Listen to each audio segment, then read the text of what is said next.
You are now listening to the Minority Trailblazer podcast. Let the story begin.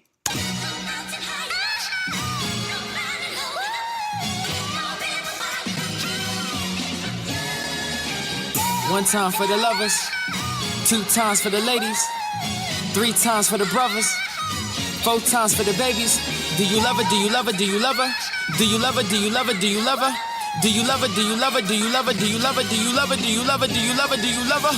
One time for the lovers, two times for the ladies, three times for the brothers, four times for the babies. Do you love her? Do you love her? Do you love her? Do you love her? Do you love her? Do you love her? Do you love her? Do you love her? Do you love her? Do you love her? Do you love her? Do you love her? Do you love her? Do you love her? Do you love her? Do you love her?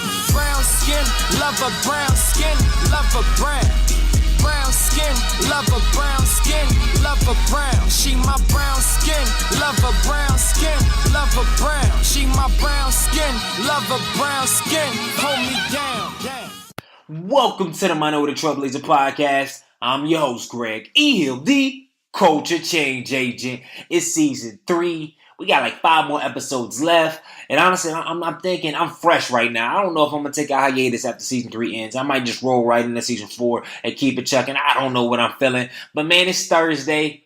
Back to back weeks. We back on the grind. I'm hungry. I'm excited. I hope you had a wonderful weekend. I hope you are ready for a phenomenal podcast. And this is going to be a little change of pace because I know the week before last, we had Dominic Jones share his story, cinematographer out there in Hollywood. In 7 years, went from dreaming about being in film to working with some of the biggest artists in the world, such as Beyonce, Kanye West, Travis Scott, all these guys shooting videos across the world and all this good stuff. Then last week, we had Dr. Steven Alsop, Harvard med student, MIT PhD, who was doing the thing in Boston. He shared his story, his expertise. So we have people that are in their space and that are kind of in their mid-career or early to mid-career. And this we go into a different lane. We go into a young guy, man, past SGA president of Hampton University. Some would call it the real HU, but for my Howard people, don't talk about the college just yet. And he's just sharing his story and what he does with his own YouTube channel, how to make science exciting, or as he would say, how to make science sexy. And side note, all the science teachers be bad. Like, it's crazy. In high school, man, like, I don't know. I remember Miss Webley. If anybody out there that went to Riverside High School, you remember Miss Webley was just so bad. Even though I don't understand, because every day she eat this, like, the big $6 burger from Hardee's with the big gulp glass of soda. And I was like, how is she still maintaining all of that? Hold up, this ain't the type of podcast, but dang, Miss Webley. Shout out to Miss Webley. Shout out to all those beautiful science teachers that it's showcasing their beauty and the knowledge of the anatomy to the youth. You can tell us later. I'm off the chain. But today's podcast is going to be exciting. It's going to be very humorous. And it's going to get a chance for us to look at, and I think I've did this in a couple past episodes, but to look at the beginning of a brand, beginning of an idea, and how it's rolled out, how it's communicated, how consistent the artist needs to be, the anxiousness, the worries, but also the confidence of creating something new and unique in the space, but also that fear of, man, what if I put this thing out there and nobody views this thing? Nobody likes it. Nobody subscribes. What happens? Is that an indictment on my worth? Is that an indictment on my potential? Is that an indictment on my creativity? What is an indictment on? And I always try to segue in a podcast with a story, and I think I got one for y'all today. If you follow me via Snapchat, which is at Gregory E. Hill, make sure you follow, or Instagram at Greg E. Hill. I got to do plugs. Then you will see that I go on rants about the power of one, and the power of one simply is, we do in society, man. We get caught up in the views. We get caught up in how rankings and all that stuff. But at the end of the day, all it takes is one person to hear your message. One person to buy your book. One person to watch your video. One person to read your comment. One person to read your status that could change your life forever. We're all sitting here looking for 1 million subscribers, 1 million downloads, sponsorships, blue checks, all that good stuff. But if we just make our focus on being our authentic selves and creating content that we believe can change the culture, I'm telling you, all it takes is one view. If you got 9 views on your video, what if that one view is for that director of that company that's going to call you and bring you out and maybe speak on a panel? Or then maybe that one person that says, man, what they said was powerful. I read this one page in this book and tells the elementary school that they're on the PTSA board, or maybe that they know the principal, but man, you need to bring this guy in and buy 250 books. Or that one person that views our YouTube trailer that has maybe like YouTube channel, that has around 35 subscribers and no more than like 1,000 views or all the videos on the channel, that says, man, that person has potential. Maybe they can end up on Hollywood someday. Or they tell a casting director, like, have you seen that person? You seen the script? Don't get caught up in the numbers. And definitely do not start because of the numbers. Because I know a lot of people are waiting on ideas, are waiting to start their brands, waiting to do a lot of stuff because their brand's not at the level yet. They don't got 10,000 this, they don't got 10,000 that. Shut up and get it going. Because all it takes, like I'm telling you, is that one view. And if you really believe in what you're spewing out or what you're sharing, whatever platform you're doing, if it affects and changes one person's life, then that's enough, ain't it? Because I guarantee if you change enough people's life, that one person change another person, another person, it's going to get back to you in some way. The universe will bend to its will. I think I'm stealing the thunder of my guest with this quote, but the universe will bend to your will if you're putting out that good energy, that good content, and staying true to the game. So every single view matters. Every single comment matters. Every single frame matters. It matters. And continue to push forward regardless of where you're starting at now. Because I guarantee you plant that seed one day. And I know I'm back on that thing of planting seeds. Planting seeds on Monday. Planting seeds on Tuesday. Planting seeds on Wednesday. Planting seeds on Thursday. Next week you plant a seed. The week after that you plant a seed. The month after that you plant a seed. The next year you have to plant a seed. In a decade you got no choice but to have a garden full of flowers. But if you plant 5 seeds back to back to back, and then stop because it ain't growing, what's going to happen in a decade? That person the person that kept playing, he going to have all these plants. And you're going to be looking over there like, what in the world? We got the same talent. Put it out there. Woo, I'm excited.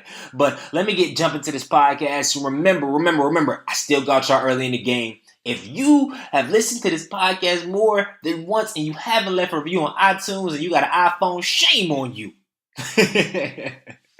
Please stop what you're doing right now. Leave us a review on iTunes. We need to get back in the rankings. I know I just talked about it, but we need to get back up there. So please do us a favor, leave a review so we can get this content out to more others. Let's kick off and start the show. On this show, we interview young, successful minorities in a variety of fields to educate, empower, and inspire our current and future generational leaders. And dang, I always say it the same way.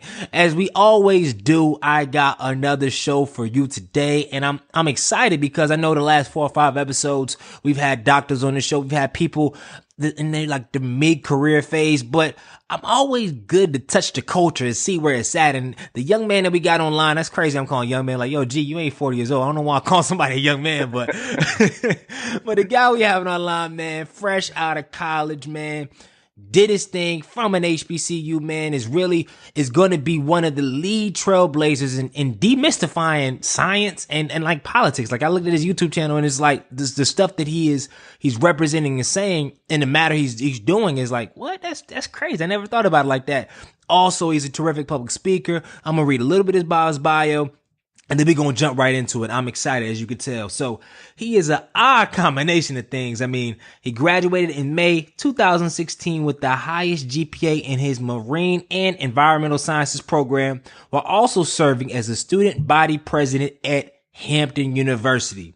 He is an NOAA and NASA scholarship recipient and a paid public speaker.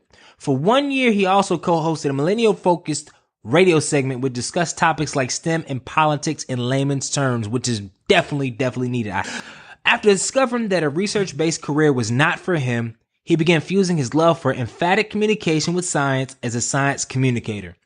He now volunteers at the Marion Koshland, hopefully I said that right, Science Museum in DC, and is the creator of Fascinate. And Fascinate is a YouTube series with short 2 to 3 minute engaging science videos with a touch of his own personal brand of humor. He aspires to create revolutionary programs to augment our current educational system, which is needed.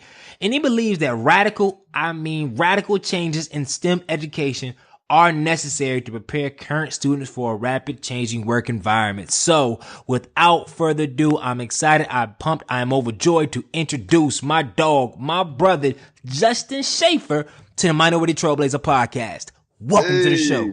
Hey, what's happening, Greg? Man, that was tough, man. You should do freestyle rap. You do any freestyling? Nah, man. Like I said, I think it was like episode 56. I'm like a OD elite hype man.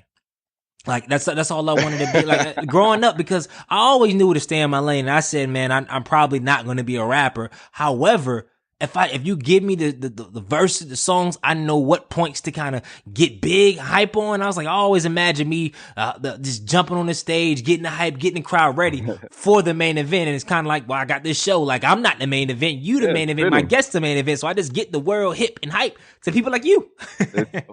It's so fitting, man. I feel it. I love the energy. I'm gonna come right back at you with it, man. You leave me with the energy, I follow you with the energy, brother. I got you, man. So as we always do, it's customary, we start the show off with a quote and a story about how you apply that quote to your everyday life. So, Mr. Shaifer, man, take us away. Give us a quote and a story about how you apply it. Dang.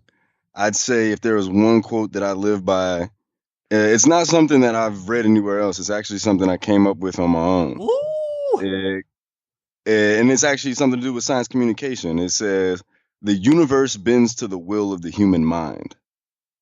And I truly believe that, if you take a certain perspective, then you can really shape the universe in the way that you want to. So I'm trying to think of a story that really takes that into perspective. I guess for me, it would probably be the time when I was sitting in that laboratory that you just said, I'm not really too good with the research thing. I was sitting in that laboratory working 7 days a week in New Jersey. Mm-hmm. And I realized that I was not using myself. I was not fully utilized to my full potential. And I thought about ways that I could get there.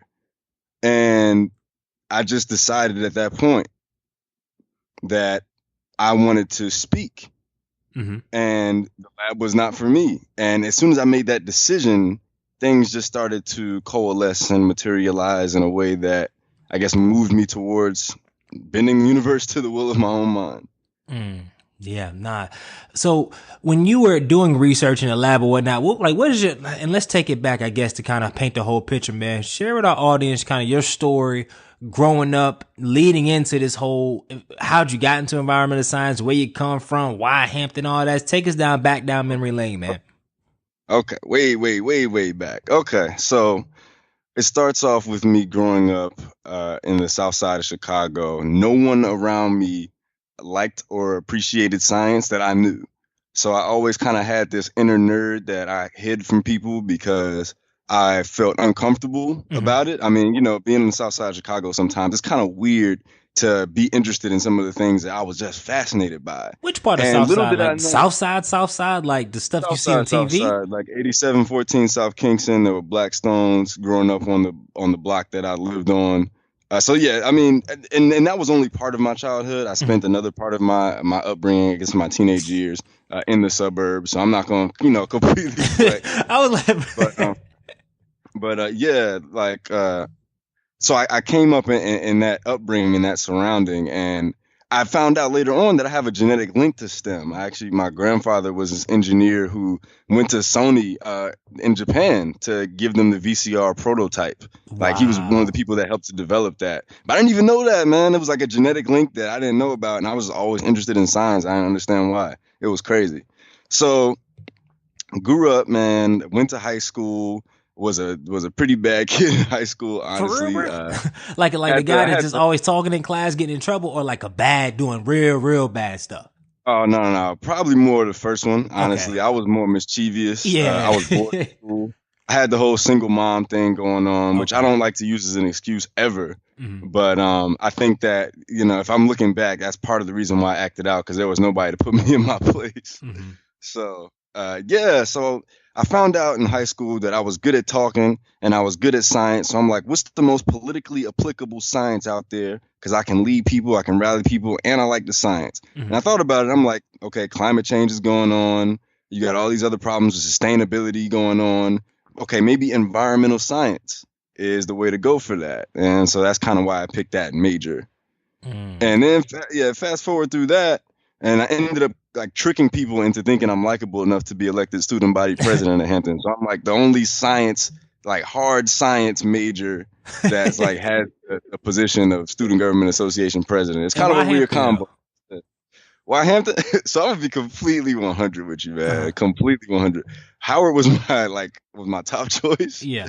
But they wasn't coming with the money on time. And Hampton ended up giving me a pretty decent scholarship because I was a good test taker. I was a lucky dude, test taker, and that's why I ended up at Hampton. So you killed the SAT. Yeah, it was an ACT out in the Midwest. Okay, I got you.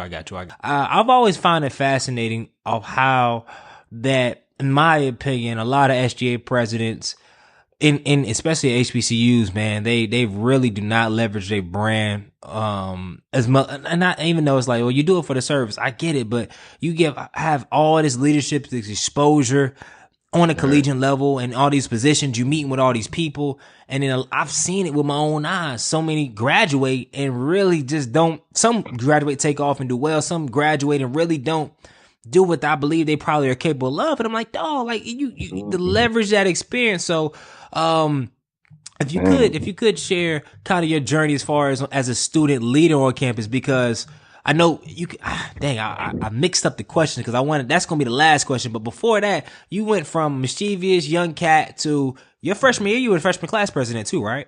Yes, sir. So what is it like being a leader? Because I think this is the parallel that anybody listening to this podcast can kind of draw from. Being a leader really before you were really a leader. Not to say that you weren't a leader when you're growing up, but no, you are absolutely right. You're absolutely right, brother. So freshman class president, when I'm running for that position, I had experience in high school, like narrating plays, right? Okay. So, I mean, I got the whole voiceover voice down pat. So the only thing that I was able to finesse was to go up there on the speech and sound like I should be the president or something. That's the only thing that I had that exemplify any leadership. So the rest I learned through trial and error and failing and falling and, being like, feeling like I was never going to get this figured out, right? So, there was a big period to backtrack even a little bit more, when I was in Chicago, I mean, I had this kind of mischievous demeanor. People didn't really take me seriously. I still don't want to be taken too seriously. I mean, you kind of seen my channel. I don't like to be too serious. But soap at the same kills time, you. How does soap kill bacteria? And then it's like, and I was like, man, this dude, what kind of acting is that? Like the blood on the hand. I was like, yeah, people were clowning me too. If you saw the comments on my Instagram, but I mean, but that's kind of who I am. I mean, that hasn't changed at all. But what I did think about was that, hey, I'm in college now. I have a clean slate. I don't have to be around all these bad influences anymore. I can change the people I surround myself with and like run for this leadership position and see what happens. I didn't think I was going to, win for sure or anything like that. I just said, I'm going to give it my best shot and then we'll see what happens. And lo and behold, things worked out. And then every single year you were consistently a part of SGA?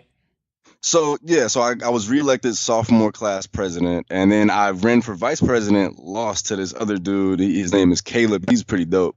Caleb was a dope dude, man. He came with the craziest campaign. Couldn't touch him. Mm-hmm. But after that, I ran unopposed for SGA president the next year. Yeah. Oh man. So if somebody else or you were to sum up your lasting legacy as SGA president, like what were you able to accomplish, man?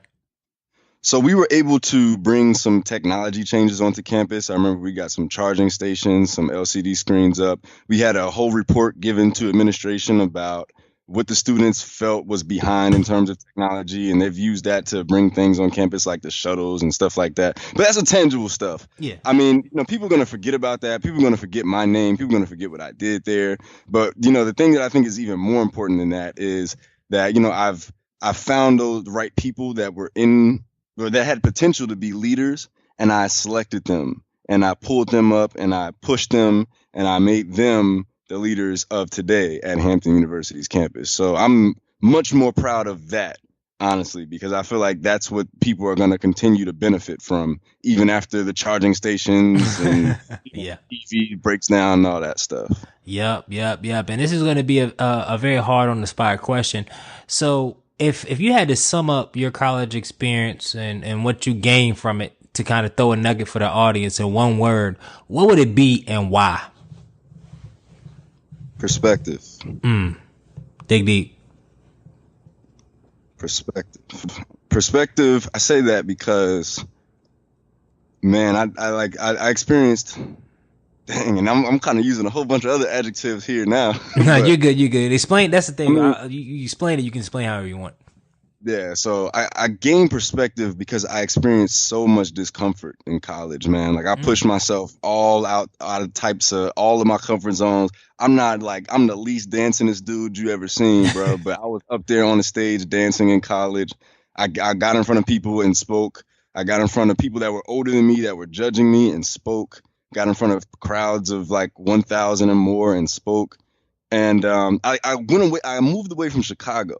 I think that's one of the biggest things. Like a lot of people, and you know, this isn't the case for everybody, but a lot of people they stay in their surroundings and they become stagnant because of that. And I think moving away from Chicago for me was one of the best things I could have done. It gave me a different perspective on how Black people were.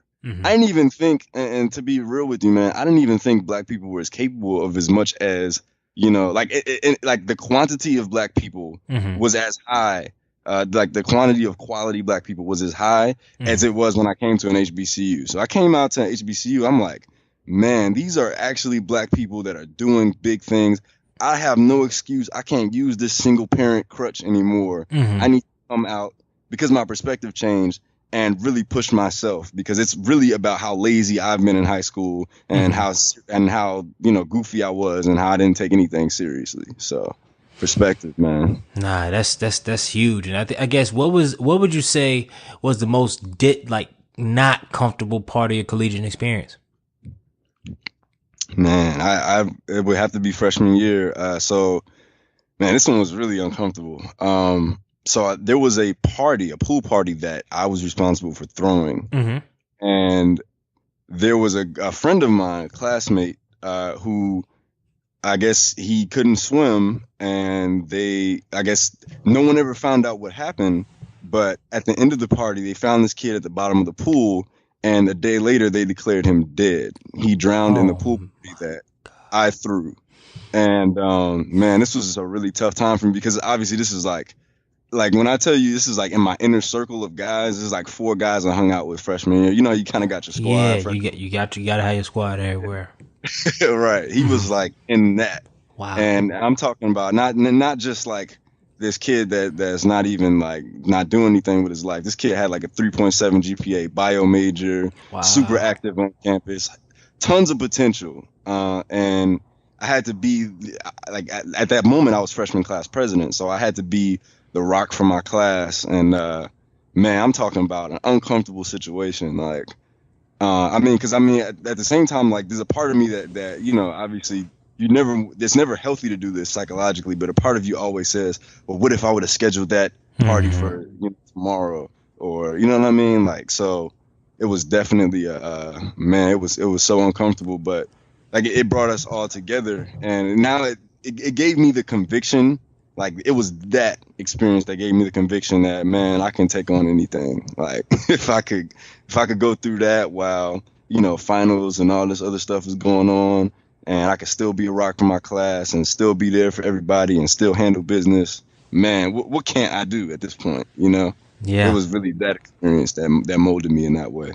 Nah, that's definitely real, man. So, all right, we done with college, which honestly for you wasn't too far, man, ago. So I know you were about to touch on it, but not briefly, but let's jump into that weird space after college, because going in college, when you found out that your passion wasn't in research, did you want to be like a doctor before, and then, or like where was your perceived notion of what you wanted to be in during that situation?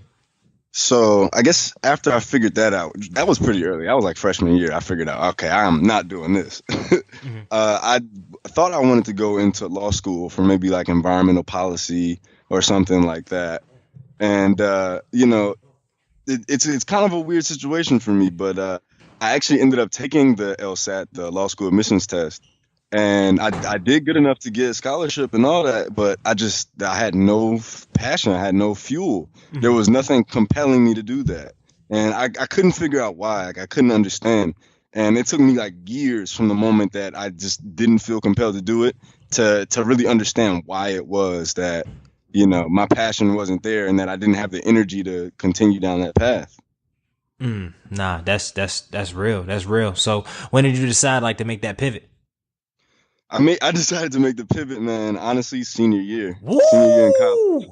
Well, So what was the friends? Were friends looking at you sideways, like mom? I mean, because you had to have a lot of mentors within the institution, kind of like you. Because I mean, you're the SGA president, so you're supposed to be the guy that kind of had a head on his shoulders. right. And yeah, I mean, people were looking at me like, you know, like, okay. I mean, I didn't. I feel like people were saying stuff more behind my back, honestly. Like people, because like, you know, like I surround myself with a lot of positive people, but I think sometimes they don't tell me like, okay, what are you talking about, bro? And I mean, honestly, I think that that positivity was what I did need at the time. But they were just like, okay, I mean, so what are you exactly trying to do? And at the time, I didn't exactly know. I decided to take a full-time job offer, fall semester, senior year, doing nothing to do. My job is technology consulting right now, so I do nothing to do with what my degree is in at work, like at my 9 to 5. But I was like, yeah, I want to do voiceovers, because that was a big thing for me. Like I said, I've done the narration. I can do like the Empire and like those old mixtape voices. I used to always do that for kicks. So I mean, so at that time I was like, that's what I want to get into, and maybe, you know, mix a little bit of science into that. I don't know, and I just felt like I had the least conviction, like at least for the past 3 or 4 years. Like usually when people ask me where my career is going, I have this confident elevator pitch, and man, I got it all figured out, and I'm like, the room stops because I give my elevator pitch, right? But you know, like, that had completely turned around my senior year because I like did this introspection and soul searching. I'm like, man, this is, what do I really want for myself? Like, is this traditional career path what I really want for myself, or any traditional career paths what I really want for myself? And you know, that was before I'd really read deeply into entrepreneurship and I guess the entrepreneurial school of thought. And yeah, but like once I discovered that, things changed. Nah, I got you 110%. And it's kind of funny because I feel like I was the same way. Up until junior year, I already knew it because I had like a 3.7 GPA and I had multiple internships with Fortune 500 companies. I said after 2 years of college, I mean, after I graduate, 2 years work experience, I'm gonna go to Harvard, get my MBA. Then I'm gonna be this kind of executive with the woo. And I would just like, nobody had a better, because nobody had a better at the speech than me as far as boom, boom, boom. And then it's just, I started throwing events and throwing parties, and it just went real left. And by the time of my second senior year, it was like, it was a whole different story. And of course, I still had the confidence in what I was doing, but there's so much uncertainty when you start going down those creative paths. And unfortunately, we've been taught, and I do want to kind of delve into that because we're going to be all over the place this interview, but I do want to talk, because in the school system, we're kind of, yeah, we're not really taught how to create. We're just taught to be in that system. So when you go against it, you always feel like there's just no railing or no nothing. Like it's something you're not supposed to do. It's like the playground you're not supposed to go to. So, oh my God, you're on it, man. So yeah, if you can try to jump into, because I know that's really profound. You said you want to make some changes to the education system. So just off the top, man, I mean, let's talking like STEM and just in general, if you were to propose some changes, man, what would they be and why? So you hit the nail on the head, man. Creativity. I think in this day and age, with this fast-paced, I guess, information-dense society that we have in, if you can craft a creative message or just craft creative content, it is more lucrative to do that now than it's ever been before. So why are we not putting programs in place that are preparing students to craft creative content, because whatever it is that you're going to be doing, there is going to be a creative side to that now, which is far more important than it's been in the past, because we're so brand conscious, we're so brand focused. But that's the biggest thing that I absolutely want to tackle.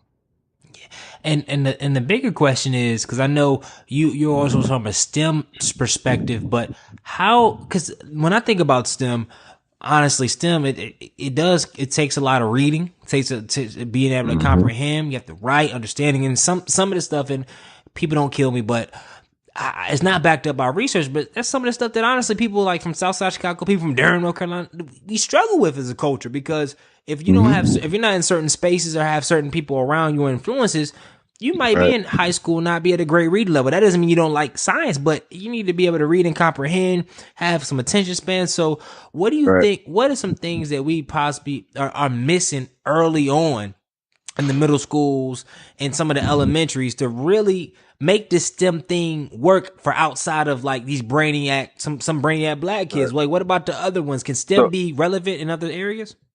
I mean, absolutely. I think that some of the most creative people aren't necessarily those like in the lab, math geek types of folks. And those are the people that can add the most value to science, because they can tell people how science is relevant to the rest of society. But what I'll say is like, and even in the bigger picture thing, I'd say that there's like this cultural attitude of, I guess, distaste toward STEM fields in the African American community. Even I even give you an example from when I did the radio show. So people would ask me frequently what I did, and I would just say like what you said in the intro. I'm a marine and environmental science major, and they're like, oh, whoa, you're a marine and environmental, whatever. And it's like, and like that's the response that I get frequently is like, I don't want to pronounce entirely what you do.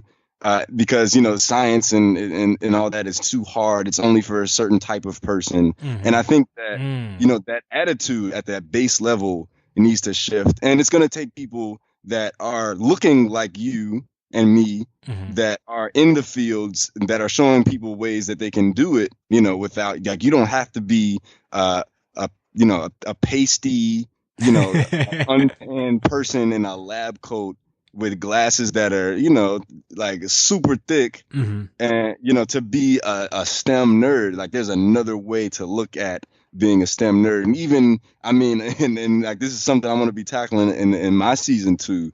I think that, being in STEM can have some kind of sex appeal to it if somebody takes the right perspective. So, there's absolutely, I think there needs to be a shift in and we're going back to this word, the perspective that people take on STEM, in order for it to start changing in the big picture way that I think it should. No, you hit on the head, because even when I proposed the question, my perspective of STEM is still really soaked in, man. You have to be, because I consider myself a pretty smart dude, but when any chemistry, science, my brain doesn't even try. Even though I got B's and A's in high school in it, it just seems so like out there and astronomical. And I'm like, man, I don't even want to touch that. And it's a wide view around it. So I think with people like yourself, this kind of breaking it down to a simple way is the small steps into kind of making it big. And as we segue into that present day, tell us about Fascinate Sci, man. What allowed you, what spurred you to kind of start it? And then I got some more questions along the way around that brain. Okay. Well, yeah, man. It started I think this one started in a really weak place. I think I was in a very, I think it was honestly a very depressing time. Right after college, like I said, I didn't know like exactly what I wanted to do. Oh, so you didn't have a job before. So you didn't jump. So I had a job set up, but it was about 2 months after I graduated. So there was like a time for 2 months where I'm just kind of sitting there not knowing exactly what my next move was going to be. But I did something very, very important during that time period that I think, and I've suggested this to other people, and they found, moderate to high levels of success with it. And I'll say it for the sake of the listenership. So what I did was, in that 2-month period, I was still on the college campus. No, not on the college campus, living like right off of campus and in an apartment complex. I turned off all of my social media, deactivated everything, disconnecting myself from pretty much everybody. So I had like no input, no outside input. And I just did this thing where I just gravitated whatever I moved towards naturally without having anyone telling me what I should be doing. That's what I just directed my attention towards for 2 months. And what do you know? It ended up being, well, science and technology based videos. Mm-hmm. So over and over again, I kept finding myself multimedia, science, technology, multimedia, science, technology. And for 2 months, this is what I did when no one was telling me what I should be doing. Mm-hmm. So I'm like, okay, this is what I want. This is what I care about. And this is what I want to do. So I started teaching myself. This is a term of endearment I use. I call it YouTube University. Because I taught myself graphic design, Photoshop, video editing, how to use a teleprompter, read from a teleprompter correctly. All of this because I wanted to get content out. I wanted to talk about science in a way that was like not just some bootleg stuff, because like a lot of times, I don't know, you'll see people, and this is and I know sometimes people can't help with the hardware they have, and I assembled some cheap stuff. I on YouTube I found cheap ways to put together a semi-professional looking setup. Got a finesse. But, yeah, it was finessing, man. It was honestly a lot of finesse. And so I started, I'm like a self-running operation. I write my own scripts. I record myself from a teleprompter, and I edit all of my own videos. I edit all of my own graphics. I create some of the graphics. I, shoot all the B-roll, all that. And I know it's a really efficient start. It's a really inefficient start. Obviously, you want more people to be doing this to get your output higher, but you know how it is, man, when you're starting off. It's really just me and my passion right now. And it's already taking some steam. I've gotten some pretty cool speaking engagements off of it, and I can talk about those too a little bit later if you want. Yeah, we definitely gonna jump into that, and I want to stay around in the Fascinate Sci lane quick, because one question I want to have, I wanted to ask is, how do you plan on staying consistent with your content output? Because I know there's a lot of people out there that are listening that they have projects that they started on, and they had a little, started having a little buzz, and the creative juice was flowing, and then they hit a low where it's around like, dang man, or my viewership's not going up, and sometimes my viewership's going down, or if I'm selling a product, I'm selling product, and some now is not selling, and they hit this thing, and I feel like a lot of times they have no clear plan on that consistent part, because it's easy to get started. It's hard to get started, but what is your plans on staying consistent to your baby, man? Yeah, that's a big question, man. I'm sure that's probably something you've faced as well. Oh yeah, man. That's why I asked. Even with the podcast, it's like, well, a year in, even though we've hit a lot of metrics I wanted to hit, there was a period. Is like, wow, man, or you might miss an episode here and there, and then it's like, man, well, shoot, we stuck at like 400 followers on this, or we're stuck at $101,000, or this week we went down, and you get caught up in that rather than the reason why you wanted to do it anyways.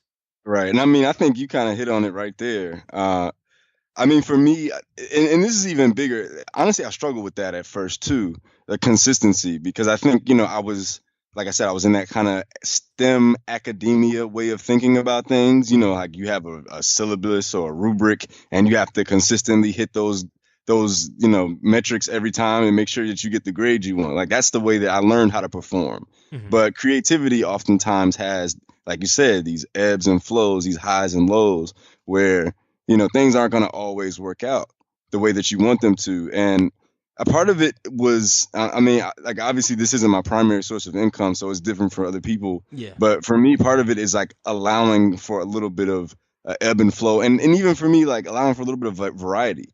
I have to, at this point, I won't record something unless I'm excited to talk about it. Mm-hmm. And it's not going to be every time. It's not going to be every week that I'm excited to talk about something. But, when it comes to, continuing to make sure that I do it, I kind of put it all around me. So what I say, like, my logo is my desktop background. My password to my computer is like a variation of like a goal I have for the channel. I'm reaching out to people for collaborations. So it's kind of like this obsession that I have that I can't like go get away from it. Mm-hmm. Like, I put it in my face all the time in these subliminal ways. And I think that's just the best way to keep my mind, I guess, that background thought, that background latent creative thought process that I guess isn't quite taught to us in academia. I keep that circulating all the time because I'm constantly subjecting myself to all this subliminal, fascinate stuff. Nah, I love it. I love it. Although I would challenge you that on the fact of so do you always create only when you feel like it though? When you feel inspired? So, excuse me. I wouldn't say like always. So what's happened recently? I told you I'm in Charlotte now, but I'm based out in DC. Okay.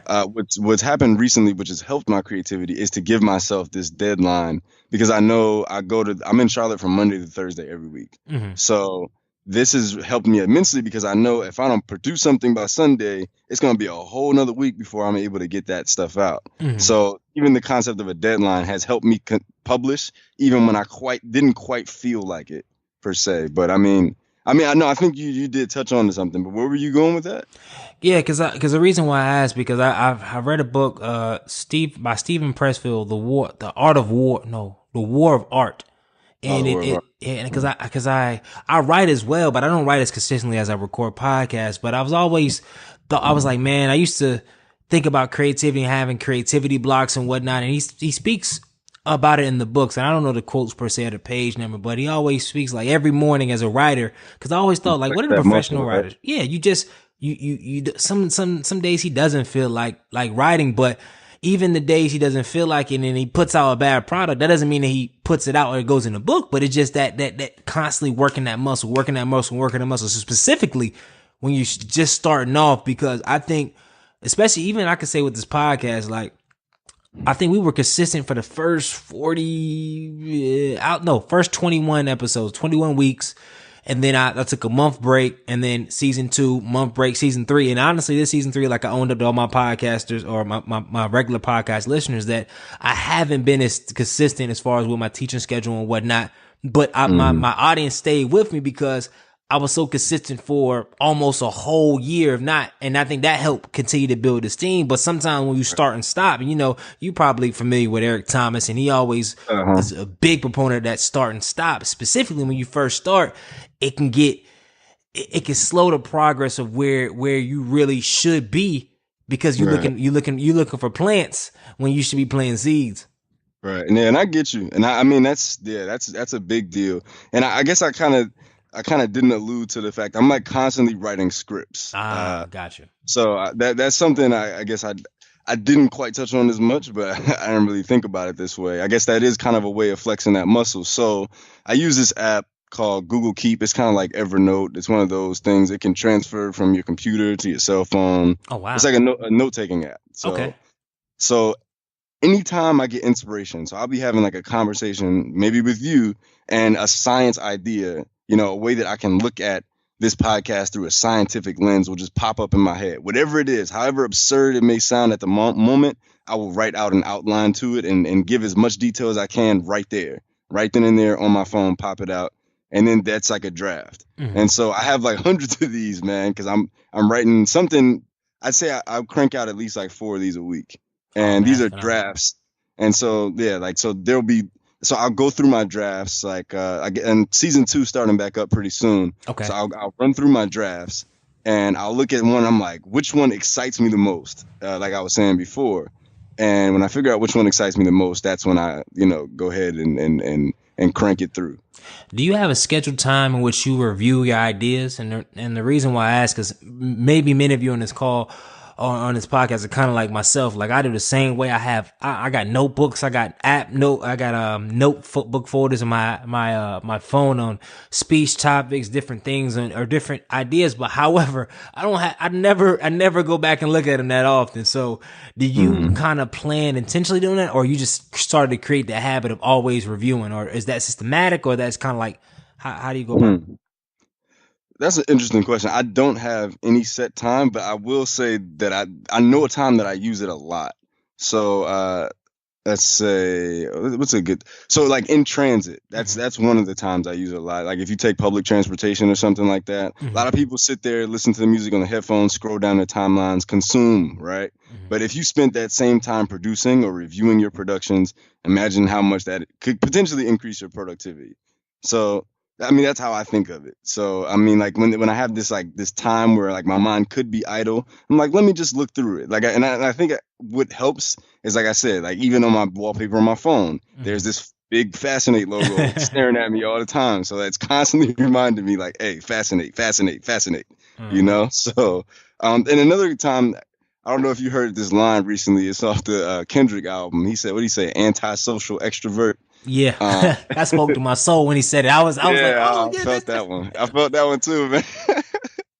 Yeah, but so I'll think like even at like social functions sometimes, if conversation is really shallow or moving towards small talk, a lot of people pull out their phones and scroll down their timelines. But once again, I'll use that as time to create. If people aren't talking about nothing, I'm like, okay, let me look at what I've been working on.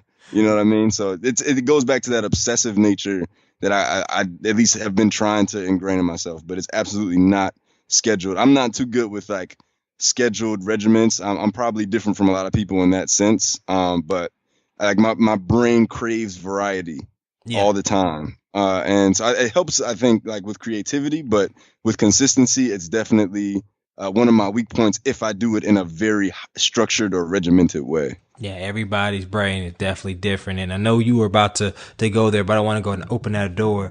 I know you spoke to the fact that you've received some speaking invites from Fascinate Sci, but ultimately you've been speaking since how long have you been speaking, man? And briefly talk about kind of your involvement. Oh, that's not even a word. Your growth in your speaking world, which is still young, but I know I always have a lot of aspiring speakers reach out to me, or a lot of people that are either want to become or are becoming. But you've been speaking longer than I have, man. So kind of walk us through your journey, man, and some of the things you've learned along the way.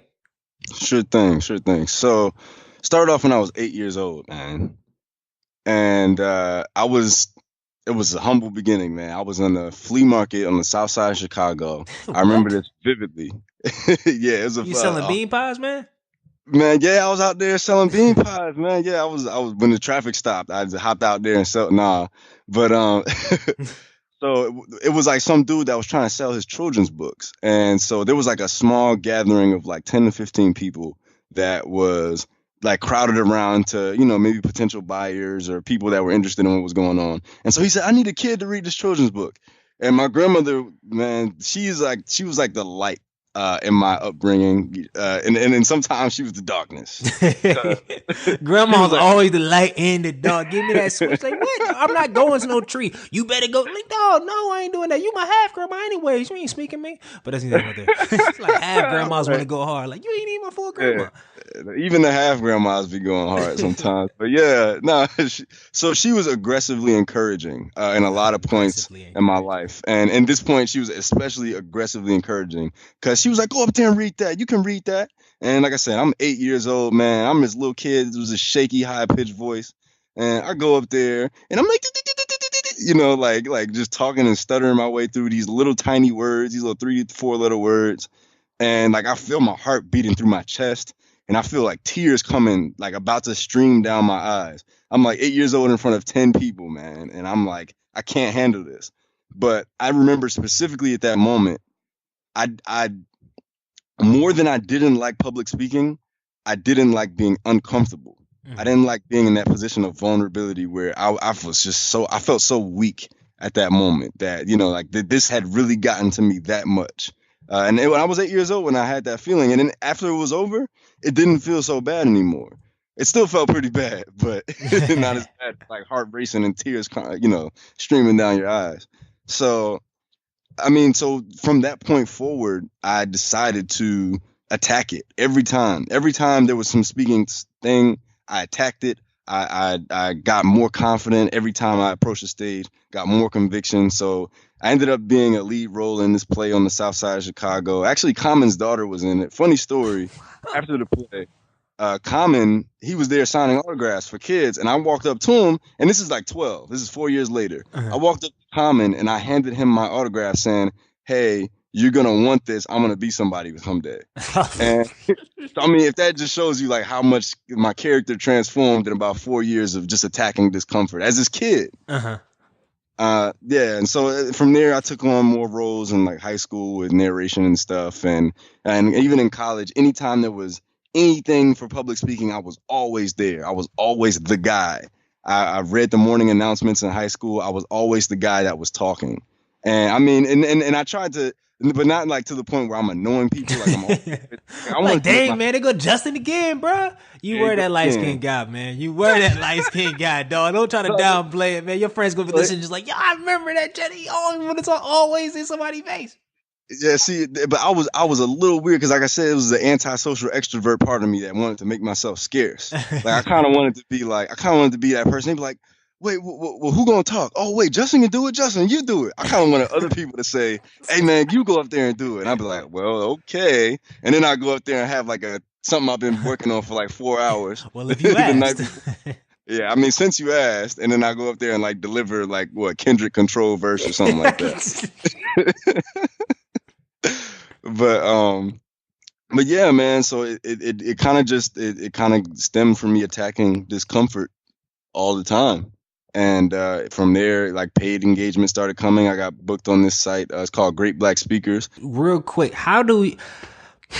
This is a question, and I just wanted to kind of riff on this real quick because how can someone and how can we as always continue to build that muscle of attacking discomfort, because that is a thing, and it's such for our listeners on here that I struggle with at times, but having that mentality like I have to attack and kill this discomfort, not by like letting it stay, but if I had discomfort with this idea, well, that means you should do it instead of just leaving it nailed there. I have discomfort with this conversation because I mean we live in a society right now to bring it to a real note that there's a lot of hardcore conversations that we need to be having, but just because we're scared to deal with that discomfort.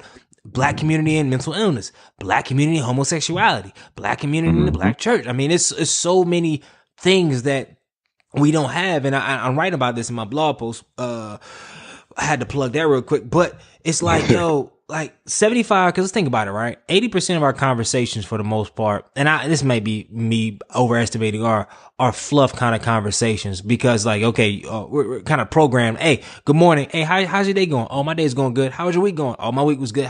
It's like, it's either good or bad. There's no in between. So then when we get in these spaces with people we care and love about, it's kind of even hard for us to have real conversation and communication.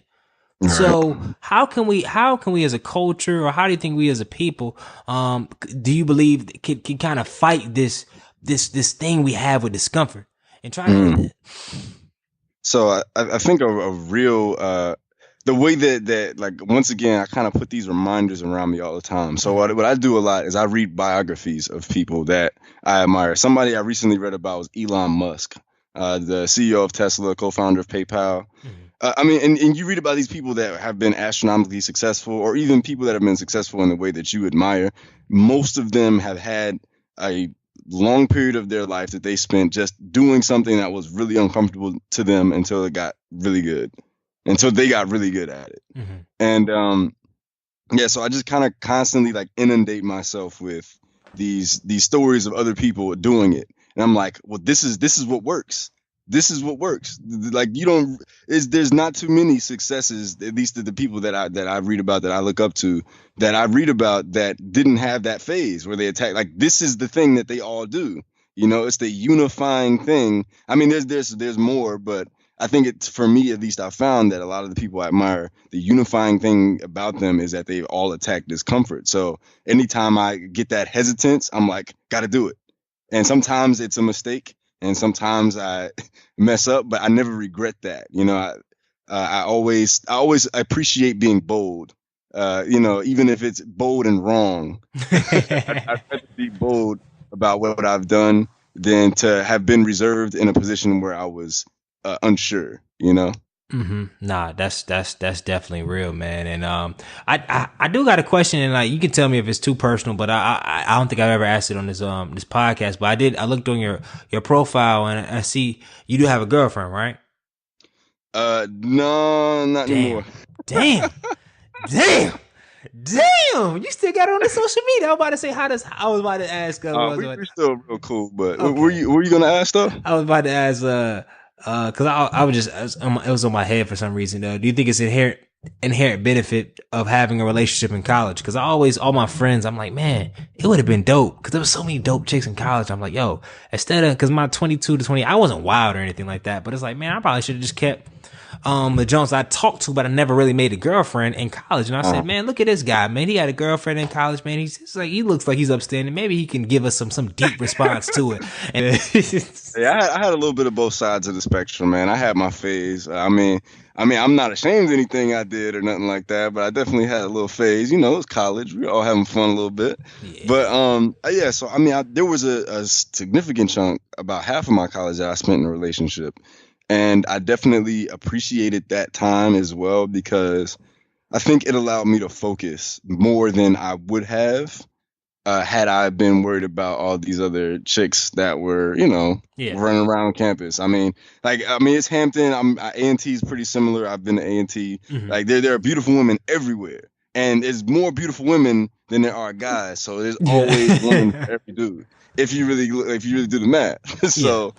Yeah, so for me, it was like removing in a lot of ways, especially at that point in this developmental time in my life, it helped me remove that distraction. At least to a certain extent. I mean, I'm obviously still human. I obviously still have eyes. I'm obviously still male. That's heterosexual. So, so I'm looking. I mean, I'm still looking, but at the same time, I don't have this distraction of hitting these girls up at 4 a.m. talking to these girls because I have this stable chick that is equally yoked. That's the biggest deal. At least even in college. There's some people that you're on campus with whose hustle is not going to be the same as yours. And that doesn't mean they're worse or lesser or not as good of people, not as good of a person as you are. But I mean, you want to find someone whose grind is on the same level as yours. And if you can find that person and they can help you clear out a path, then I think that's great. And mind you, I was in 2 relationships in college. Neither of them worked out, but I still, in hindsight, I think that they were 2 great decisions that I made. Yeah, amen. Question, man. To go back to your speaking career before we kind of go into the future plans, 'cause I definitely want to see what's your vision for the future with Fascinate Sci, and honestly your career as well. But as far as speaking concerned, in general, how are you going about balancing this? Because of course you're still young in your career, you want to prove yourself and be well in your space. But how are you coping right now as far as the balance between creating, speaking, just trying to be that trendsetter and that trailblazer, as well as still have a credible name in the business world? Right. Well, really, for me, I haven't struggled balancing it too much, honestly, because I love it so much, man. Like it's like I take days off from work. Where other people, they're sick, they take a day off. I'll go to work sick and take a day off for speaking. Cause I love it so much. I've always, since I got good at it, at least I've always, and so for me, it's not even a choice. And sometimes that will affect my ability to be, I guess, effective on both ends of the spectrum. But if I had to make a choice, man, to be completely honest with you, it's the speaking and it's the content creation. That's where my heart's at, man. And I think that I've kind of already made that decision in my head. So it doesn't really hurt me if, sometimes my performance on one end of the spectrum isn't as high because I'm like, well, this is the decision I made. And, these are the consequences I have to accept. Nah, yeah, that's a very, very mature thing. I think that all becomes, I talked about it as a running theme, and honestly, a lot of my podcasts is the process of inflection and self-reflection, knowing yourself. And when you know yourself, you make, and not to say we're all gurus out here, we're all growing and whatnot, but when you take that time to kind of understand really who you are, what your strengths are, what you like to do, it's just that much easier to really stand confident, be like, okay, it's cool. I might not get a 5 out of 5 at work, but as long as I ain't slipping in 2 out of 5, Hey, we good to go. Right. That check clearing 2 out of 5. Long people aren't walking to meetings. People throwing dirt on my name. And plus, luckily, this is a little sneak tip. And maybe other careers ain't like this, but for the most part, in the majority of these careers, if you're young and you can you have tact in your communication via email and via spoken, and you have a presence, you can finesse a lot, to be honest. Like, I finessed my whole You're 3-4 absolutely years right. at corporate America, and I got great reviews because, I mean, I was prepared in my meetings. I showed up and everything. I wasn't always, don't incriminate yourself, hey, but I wasn't always doing what I needed to do on the clock. I mean, but it's when the time came to show up and perform, that boy G Hill, my presentation was off the chain, boy. They're like, what's I doing over in that finance department? I was like, hey, this is, so that's kind of the gift of a gift of gab. I mean, and putting stuff together that you just know how to spin. I mean, I did work, but yeah. We'll get on that. But man, like, so what's the future like, man, for you and your career? Because luckily you just starting, really, for the most part, man, this whole new era, man. So what do you think, man, the future holds for you in the next couple years? Or let's specifically let's be direct. In 2017, man, speaking, and as far as Fascinating Sci right now. So like, what's my goal for the end of the year, or you mean like what's my goal? Yeah, what you got? Yeah, what you got? Yeah, let's talk first, like right now, 2017, man. What you got shaking? What can we expect from you as far as with Fascinating Sci and some of your goals for speaking and your brand in general? Gotcha. So next week I'm speaking at the Smithsonian in DC.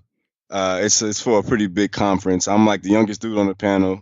It's about passing the torch of science literacy to the next generation. Mm-hmm. And so I guess I'm like the next generation. But yeah, so that's one thing I'm doing. I'm speaking at the University of Maryland. I just spoke at my high school's career day as the keynote speaker. And all these other alumni, like 30-something years old, like, who is this dude, man? He don't know nothing. And I went up there and I was a keynote speaker. It was kind of crazy. But but no, so but as far as goals though, other things that I haven't done yet that I actually want to do, I definitely want to do a TED Talk this year, and I haven't quite figured out the entire process of, like, I guess how to get that under my belt, but I definitely want to do one this year, and also I want to get another season out of Fascinate. I want to do some collabs with bigger content creators to build that subscriber base. I mean, you kind of know how that works in the content creation space. And to give you a specific tangible goal, I want to get 15K subscribers on YouTube. I'm not anywhere close to that now, but I mean, I think with effort, diligence, and just being in the right place at the right time, I can get there. Yeah, that's woo. You got a long climb, boy. You got a long climb, but it can definitely be done if it's done tactfully. And at the end of the day, like, I think you said it earlier in the podcast, and it's the essence of what I was talking to with a friend of mine today. If you create good content and you do your due diligence as far as putting it out, even if it's not this year or next year, whenever, it will get to where it needs to go. I mean, for the most part, of course, Gary Vee and all the social media experts, they will, there's more levels to that. Mm-hmm. But I think today we're in a premium of good content. Like, there's so much bad content getting put out so much that good content, like Kendrick Lamar's album. Kendrick Lamar ain't had an album in 2 years. He put it out. This is like, it's quality stuff. And it makes him even look even better when everybody else is so watered down and so regular. Yeah, so, I mean, that's such a big deal, man. And now you kind of reminded me of something else that I wanted to touch on. Because I mean, in this information age, I mean, I kind of talked about it a little earlier. We have like this saturation of information, right? We have all this content, like you said. We have all this good and bad stuff out there. But a lot of times, what I fail to find in my research for putting together material for this channel is truth. There's so much there's so much misinformation out there, and a lot of times I think even the people that are younger than us don't know how to sift through misinformation, and they equate virality or the popularity of a tweet or a Facebook post to truth, and that's when it becomes extremely problematic. So what I want Fascinate to become is bigger than this like multimedia entertaining channel. I want to become a pillar for truth in a place where it's difficult to find it. And I want to be easy to find. I want to be truth that's easy to find for people. And, that could be information about your health. That could be information about, your life, your death, maybe something that you never knew was hurting you or harming you, or even something that's coming up that's going to blow your mind. I want it to all be true. And, a lot of times in the science field, especially, like, people will say you need some gray hair before people believe what you're talking about. But you best believe I put my citations at the bottom left of every statement I make for Fascinate, because I do my research because I want to be truth. I want to stand for that. I love that. And I think two things. The key thing with science, and I think it aligns directly with truth, is science makes you ask the question why. It makes you ask that question why. And I think approaching, and that's a question a lot of us inside we don't ask anymore. And then I think sometimes that goes to our upbringing, because certain households, I'm gonna speak my black household, you say something, it's like, oh, why mom? Because I asked you. And it's like, it might sound small and short, like, oh, it's cool, be respect and be in your place. But I think that kind of hurts us as we get older, because we had that mindset. It's like, well, if you, okay, yeah, you're raised in and raised in some families where they don't answer why. You don't need to know, blah, blah, blah. But I think that's a shortcut. But also, how do you plan on dealing with the challenge? Because, in your field in science, I mean, academia is kind of like the key. And so when you're in this space where, I mean, people, PhDs, all this other stuff, how do you plan on continuing to provide like the most current, accurate information?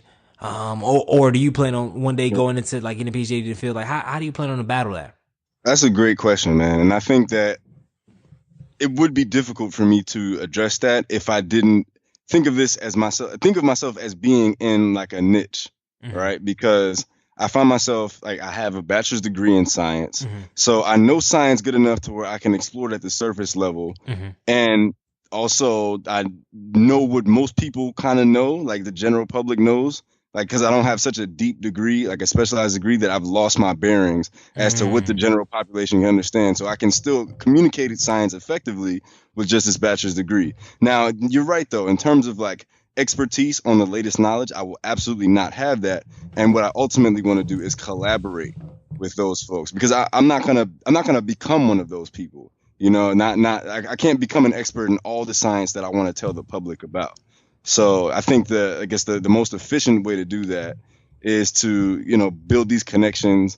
And I'm kind of like a nerd whisperer, man. I'm kind of like an introvert whisperer in a lot of ways. Like I tend to have a pretty good connection with these these more laboratory types, like the nerdy types that don't really that are antisocial. I tend to connect with them pretty well. So I've already started forming those relationships, and hopefully, collaborations between the folks with PhDs will keep me as accurate and as modern as possible. I think that is the most phenomenal way to go. Like being an intermediary of sorts, right, where you have enough, have enough knowledge to kind of to help curate. Yes, curate. I mean, of course, some stuff you can go on yourself, the basic, but the stuff that you want, you can curate it in a fashion where you can make that guy that's PhD and really doesn't talk. You can make his research, his studies, his stuff relevant, because you speak that language and you put him in the space to shine. Kind of like with this podcast. I knew at the end of the day, my brand alone, being that I'm not a celebrity, I don't live in Hollywood. I'm funny, but I'm not a comedian of any sort. So I'm not doing like making videos that go viral and whatnot. I said one thing that can help enlarge the podcast and just enlarge the conversation is to bring people that in their spaces are way, way, way, way deeper than me, and me just be an intermediary to those conversations. That's it. Right. Like, yeah, I think it's brilliant too. It's brilliant. It's worked very well for you, brother. Yeah, hopefully we can just keep the wave, man, because as you know, even though there's a lot of bad content in and out, man, there's a lot of people creating some great content. But luckily I'm of the approach, and I just got into this maturity, bandwagon, not bandwagon, but it's wagon. So I wasn't always there, but an approach where as long as it's good quality content, then I think it should be more of it, man. I embrace other people that are doing similar things in the spaces, because you can never, I believe, especially for our culture, you can never have enough great content. Right. No, and I agree, man. And even something I heard another way that I've heard that put, it's pretty similar. But like like I've even talked to people and they've been like, yeah, there's like so many science channels on the internet right now. Like you're like the smallest one I know. I'm like, yeah, that's true, but that means there's a market for it. So there's a population that wants to see it. So I mean, I just gotta reach that population. It's just a matter of that. Nah, that's it, and I definitely think you're well in the way, and I'm glad I got you on the come up while you still responding to emails, you still know cats. That's what I always tell people. People laugh. I'm like, I'm just glad I know y'all, man. You doing Smithsonian stuff, you in the university, man. I'm just glad I'm in your presence in the space, man. Likewise, man. Likewise. I'm cool. Hey, I'm just want to put out quality content, man. So, our last two questions before we go into the culture change rapid fire round is, when it's all said and done, and I hate to get this somber real quick, man, but when it's all said and done, how do you want to be remembered, and what would you want your legacy to be? I want to be remembered. Dang, let me not get impulsive. Hold on. Let me let me let this joint sink in for a second. Hold up. hold up. Dang. So I'd want to be remembered as someone who destroys the status quo. Destroyed it. Like, I mean, I think that, like I said before, that one quote about how the universe bends to the will of the human mind. Like, I feel like there's so many ways that I can take some of the things that I'm doing now that, like an African American male from an HBCU that grew up on the South Side of Chicago shouldn't like be able to do according to society. But I definitely want to do some things that are different, that are excuse me, that are different, that are effective. And I want to be remembered for someone that never accepted what was the norm, Nah, I love that. I love that, man. I love that. So, yo, we about to jump into the rapid fire round, man. I asked a series of rapid fire questions. You give me rapid fire answers, and we good to go. You ready, man? Let's go. All right. What's the best piece of advice that you have never received? Dang. Vision without execution is hallucination. Ooh, say that again. Ooh, that's deep. Vision without execution is hallucination. Oh God, ooh. Man, I'm a quote you, but that's gonna have to go on one of my speaking presentations. That's just like that's. Yeah, man. Hey, I got you. Fascinated. Wow, yeah. I like that. And you probably can paint this real cool science visual with that, man. I like that. Love that. If you could add one habit and take away one habit, what would it be? If I could add one habit, it would be eating vegetarian. If I could take away one habit, it would be eating anything that has artificial sugar in it. I like that. What is your favorite book and why? Favorite book right now is, that's a tie between the 4-Hour Workweek and the 48 Laws of Power.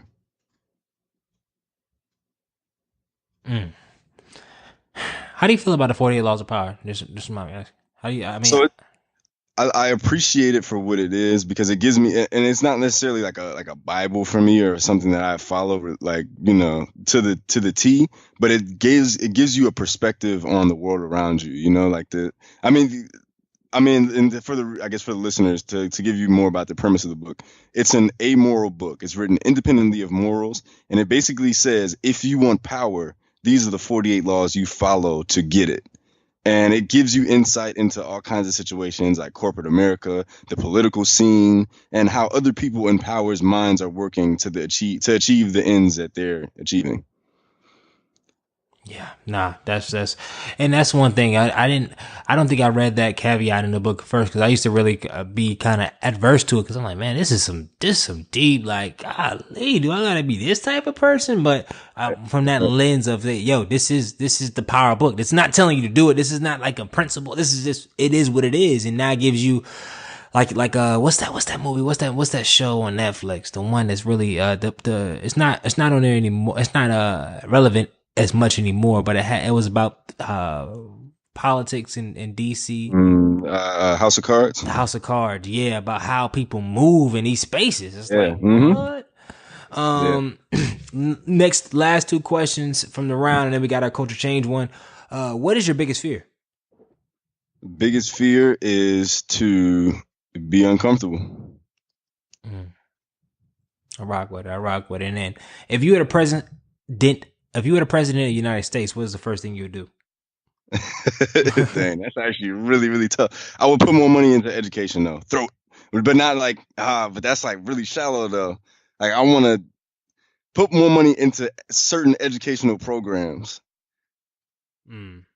This joint ain't no joke, man, because I'll be like trying to go further, but bro, what you gonna do? I will put more money in educational programs. What? I like it. I mean, hey, that's, but why though? Like, in what spaces? Because that's one thing I have. This is off the top, but in what spaces? Because I've realized working in the educational system, we say that, but when you have some of these policymakers that really don't know where to put it, and then you put it in places where the spend is inefficient, it's kind of like, where do you go? So is that really solving the problem, or? Yeah. It's like throwing money at those like feed the poor organizations, and you don't really know exactly where it's going, right? I would say there would be more geared towards, I guess, future oriented educational stuff. So that's like artificial intelligence, training people on things that at least like putting people in this kind of flexible training environment where, you know, because like, I mean, right now you go in as a freshman in college, you learn something about technology and it's obsolete by the time you graduate. And, you know, we have to be making programs that are cognizant of those changes, that are even more focused on immersion, like virtual reality simulations, things like that. That's what I want to throw money into. That's what I want. That's how I want our children to learn. It's more efficient, and even from a you know, a biological perspective, the human brain learns better in immersion, you know, when we're doing something, when we're put in a situation. So, you know, if you can give people educational tools that you're not talking at them, you're not lecturing at them, but you're immersing them in this VR simulation, like the Magic School Bus. Like, you remember that cartoon, man? What? Get on the Magic School Bus. Right. Could you imagine a science class that was like that every day? Like, I'd be a doctor. Headset? That's what I'm saying. Like, who wouldn't want to learn about science if they were taught science in that way? And, you know, so these are things I think about, you know, when I'm also thinking about the long-term future of Fascinate and what I want it to become. So. Phenomenal, man. That's a great way to crush that, man. And I know I call myself the culture change agent. Matter of fact, for all my listeners out there, we got some culture change agent gear coming out in the summer. So make sure you stay hip to the culture. But I call myself the culture change agent, and every person that I have on this show is culture change agent in their own right, in their own lane. So this question is for that. If you could change one thing about society, most specifically our African American culture, what would it be and why? I would want nerdy to equal sexy, because nerdy is, I mean, and like just taking a studious attitude, and, you know, like I guess that, not the traditional perspective of nerds, but like that even like probably like in a way, like you're probably a nerd in a way too. Yeah. Greg. Like you're studious about your craft, you know, and like for people to be studious about their craft, to be nerds or geeks about their craft in their own way, I would want that to always be sexy, you know, and I would change that because I think, excuse me, I would change that because I think it is like one of the most lucrative things around right now. We're moving towards this more freelance, craft-based work environment, and we're moving away from this traditional corporate model. I mean, AI is taking over pretty much all of these corporate jobs faster and faster than we believed it was going to happen. So, you know, if people had this skill and it was perceived as attractive by society, that'll make more people want to have the skill, especially in the Black community, where, you know, I think not enough of us have that desire to, you know, work on our craft. But that's shifting. I think that paradigm is shifting a lot. You know, a lot of us are at least in the HBCU scene, I've seen, are trying to get on this entrepreneurial and craft-based wave. Yeah, and hopefully by the end of life, I love the term entrepreneur, but I never want to, not to get too deep, but I just don't ever want to coin myself as just an entrepreneur. I mean, it's just life. And in the day, entrepreneur make it sound deeper than what it is. Like, it's just like, oh, what do you do? I'm an entrepreneur. It's like, okay, what the okay, you live, you know? And it's and everybody uses that nowadays. Yeah. That's why I don't put that nowhere, man, because I see everybody's an entrepreneur. Yeah, You sell weave. Oh, you do hair. yes. I mean, not that that's not respectable, but you know. Yeah, because I know there's some hair casting making some bread, but it's like it's just different. There's different things. I think at the end of the day, I just want to be known as a creator, man. Somebody to use God's gift in whatever manner see fit, because it's all vanity. But that's neither here nor there. That's a whole other day. So, man, hey, it's been a phenomenal hour and 20 minutes of time, man. I appreciate you. Hour and 20 minutes. Yeah, it went by fast, right? Yeah, that flew, bro. It definitely flew, man. And I appreciate your insight. I appreciate your honesty, your vulnerability, man. So where can our audience find more information about you? Keep in contact with Fascinate Sci, what you got going on the speaking realm. Where can we find you at online? Sure. So I would say the first thing I want to direct you guys to is my YouTube page. All you have to do is go to YouTube and type the word Fascinate. I'm the first thing that comes up. That's FASCINATE. I'm the very first thing at the top of the search on YouTube. And my Instagram and all my other social media is at Grind Earn Repeat. That's at GRINDEARNREPEAT. Love it, man. So from the bottom of my heart, from Minority Trailblazing Nation's heart, man, we got to say thank you for your time, bro. Thank you, man. I really, really appreciate this opportunity, man. And you're doing some awesome work, man. Keep it up. Please. You already know, and I appreciate it. I'm just glad that we are allowed to put this on a platform that for years and months and decades, hopefully, this is just, it will always be up and accessible, man, because this is also going to be a good milestone for yourself. You can be looking 4 years, like, yeah, I remember I was talking on that podcast, I was saying some crazy stuff, or I said that was going to happen and it happened, man. So I just love to have this earmark stamped in history, and hopefully we can encourage people, students, and whoever to take it to that next level. So, Minority Trailblazing Nation, thank you for rocking with us this long. It's been a phenomenal interview, and I got 3 things for you before we end. First, make sure you leave a review. We're trying to get back into the top 200 in society and culture category on iTunes, so please make sure you leave a review. If you're listening via SoundCloud and you have iTunes or you have an iPhone, make sure you go to the podcast app and download us on there, all right? Next, make sure you share it with a friend. If you like the episode, make sure you share it, all right? And last but certainly not least, 4 words for you. Change the freaking culture. Good night.